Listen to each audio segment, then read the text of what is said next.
Hello. I was trying to find a good area in my house where I could record without too much in the background, but with good lighting. This house has barely any ceiling lights in it whatsoever. I have no idea why. I look rather fat today, but I promise it's always just my face. My face has always been fat, and it's swollen because I am dealing with my fourth bout of shingles in 3 years. And it's painful, but at least I know why I'm sick. And if anyone wants any education on that, I know quite a bit about it. So, to get into it finally, I ramble. I realized my whole life I have been depressed. You know, when you're really little, you don't quite understand what mental health problems are. You don't quite understand why you feel panicked. You don't understand why you feel sad.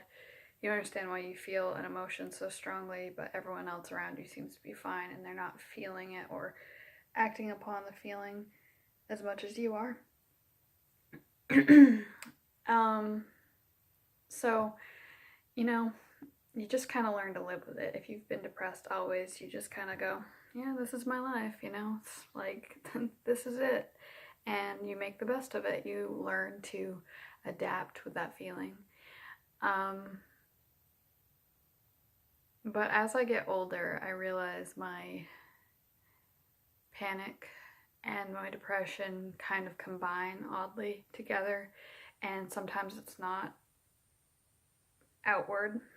Sometimes it's way internalized, and I'm almost afraid to talk about it, or obviously I'm afraid to act on it because, I mean, nobody wants to get blue papered. Nobody wants to make everyone around them think, wow, you're fucked in the head and I want nothing to do with you. I don't want to be around you. And that's the hardest part, is scaring people away, especially when I'm in a committed relationship with somebody who also battles with depression and sometimes anxiety. And for me, it's all day, every day, no matter what. No matter if I'm actually happy, no matter if I'm actually, nothing is wrong, everything is going well between he and I, or something we've gone and done, and I'm still plagued by these thoughts that are just absolutely horrific. And part of me wonders if it's because my brain has developed differently over the last couple of years. Scientifically, I believe that normal human brains are, I'm not sure if it's different for males and females, but I know that, like, as a female, from what I've read, is the brain fully develops somewhere between 23 and 25, sometimes 26. I haven't read any further beyond that. Like, pretty much, I'm 25. I'm pretty sure this is how my brain is going to be. This is advanced and developed as my brain will get. It doesn't mean I can't learn more. It just means that this is as much changes as I'm going to go through, in a sense, like with developing. That still sounds confusing to me, even though I know what I'm talking about. I'm wondering sometimes if it's PTSD that gets me thinking this way, and then I have to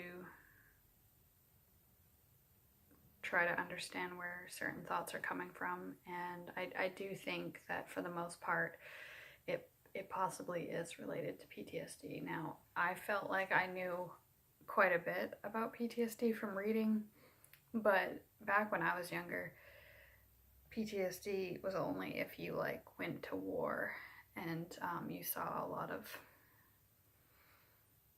horrible things over in war, and really that was it. As I got a little bit older, I had heard of so many people who seem to have issues mentally that they would say they had PTSD, but it seemed so easy for people to just be like, well, I have PTSD. And it seemed almost like people didn't have to be diagnosed at all. They would just say, yeah, I have PTSD. And it became frustrating because I wondered, like, I don't want everyone who has PTSD to be like, hey, could you relive that so I know what's going on with you, could you tell me why you think you have PTSD? Because no, I feel like for some people, they have to let be what happened to them, let it be in the past and not talk about it. And they probably do talk about it with some counselor or something like that, but for me, I found that counseling isn't working for me, and it's actually making me feel a lot worse. Every time I go to see my counselor, I cry the entire time. I'm snotting all over the place. I can't think clearly. My head starts to hurt really bad. I'm like putting my head in my hands. And don't get me wrong, my counselor is a wonderful person, but I think that group therapy like DBT worked okay for me in the past. But one-on-one counseling, I feel like I'm just a boy in cube stewing in my own depression stew, and just, I don't think that it makes me feel any better. I think I feel so much worse. And so I don't see how that could be beneficial. I feel horrible before I go in. I feel horrible the entire time I'm there. There's certain things that I just don't even want to talk about anymore, but yet we get them to come out, and then I just feel so angry and depressed, and I feel like there's never going to be any upside to my life. And then I feel horrible for a couple hours afterwards. It takes me a while to get back to feeling decent just from going to counseling. And I don't know if it's like that for many others out there, but I can't be the only one. I know I hear a lot of people say, well, counseling isn't for everyone. It's like, well, I hear people say all the time, well, because of what happened with me, like, you should see a counselor. And I'm like, at this point, I'd rather, like, keep it in here. I'd rather write or make these videos than I would talk to somebody one-on-one, or even burden my significant other with, like, spewing all the garbage out all the time, because he knows, he was there with me, and he and I both have our own individual lives and things that have happened in our lives that have affected us greatly, and I always let him know that I'm here if he wants to talk, but for the most part, he doesn't like to talk about stuff either. And I realize I'm going through bouts of complacency, like, with everything in my life. You reach a point where you've been feeling something for so long that you can't seem to not face it anymore, but you just can't think or care enough about it. Like Breaking Benjamin said, I can't afford to care because you just don't have the energy for it anymore. I find myself going through times where it's like this devil inside me trying to remind me how good my life was before what happened, and how all these bad things are occurring right now, and all this negative stuff could be going on that I don't know about. So it gives me a lack of trust and belief that anything could ever be better again, that it's all gonna stay bad or down. And so there's moments where I think about things that me and my significant other had or did together before what happened to us happened, and how happy I felt. And I get jealous and upset, like, why can't I just feel like that before?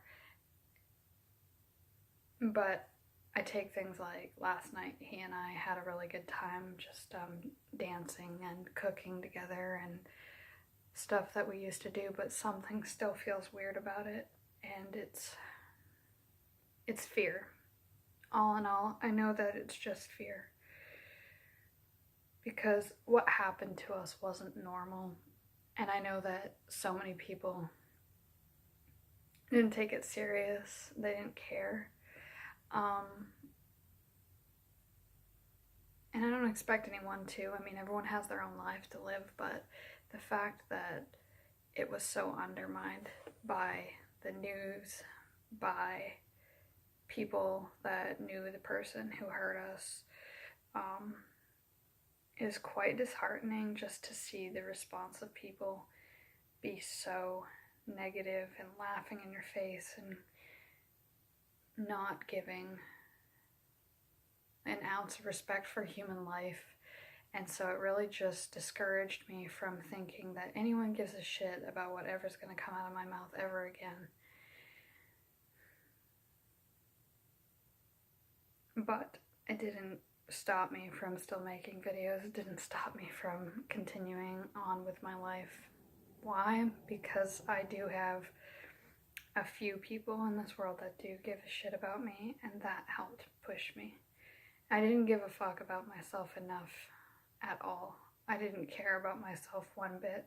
I had wished for so long that I had died that night. I knew that it would have been easier for me to have died that night.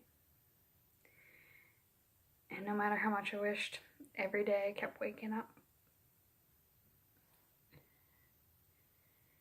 And as my youngest son, got older, he gave a shit about me coming around. He cared to see me, and I realized that he doesn't know anything bad. He doesn't look at me like every other person who thinks I'm a disgusting, vile person who should just kill themselves. My son loves me without bias. And my dad loved me without bias. My brother loved me without bias. And I started to find some friends that were good for me.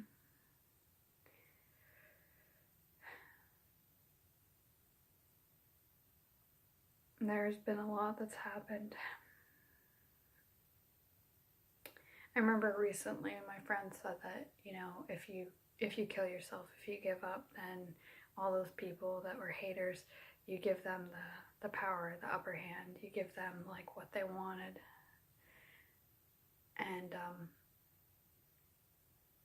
I remember months and months ago when I heard that the first time from somebody, I thought, all right, cool, you know what? I'll just continue to live, and that will really upset people who wanted me to die. But as time went on, that didn't really work for me. That didn't feel good either.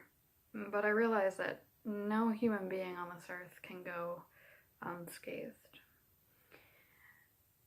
Everyone on this planet is annoying to someone, hated by someone, and there doesn't ever have to be a reason. There's just so much judgment in the world that it doesn't matter. It doesn't matter if you've personally affected somebody or not. Somebody can just look at you and instantly judge you for just existing. It's all in our nature as human beings to judge and be sinful. And people don't think twice about the things that they say about other people anymore. And there's nothing we can do about it.